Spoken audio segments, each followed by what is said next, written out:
Cari siciliani, oggi voglio aggiornarvi su un progetto che rappresenta una vera svolta per la nostra regione. La riapertura delle terme di Sciacca e Cirreale dopo oltre 10 anni di chiusura e di immobilismo.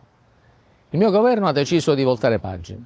Vogliamo restituire queste storiche strutture alla Sicilia, restituirle a voi. Non vogliamo più promesse vuote.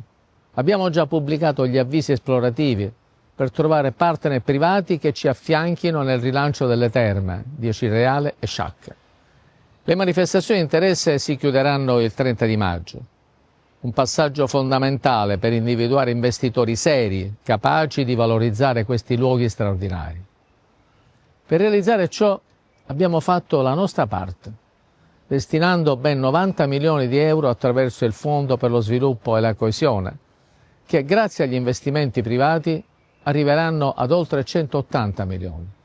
Risorse che serviranno non soltanto a ristrutturare le strutture termali, ma anche a creare servizi moderni, attrattivi per i turisti, per i cittadini. Le terme non sono solo un simbolo della nostra storia e della nostra cultura, ma possono diventare un vero motore di crescita per la Sicilia. Il turismo termale è un settore in forte espansione, capace di creare occupazione stabile e anche qualificata. Pensiamo a tutto l'indotto che può svilupparsi: hotel, ristoranti, negozi, servizi benessere e sanitari.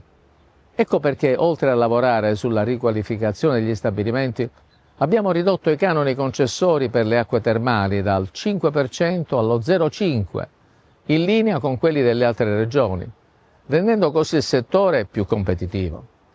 Abbiamo superato tanti ostacoli burocratici che per anni hanno bloccato ogni tentativo di rilancio. Il riordino normativo, la liquidazione degli enti, la creazione di un percorso chiaro per gli investitori. Tutto questo è stato fatto per evitare di ripetere gli errori del passato. Oggi vi dico con chiarezza, il nostro impegno è concreto. A Cirreale e Sciacca torneranno a essere i punti di riferimento per il turismo termale in Italia. Questa non è solo una promessa, è un percorso già avviato, con fondi stanziati, progetti chiari e scadenze precise.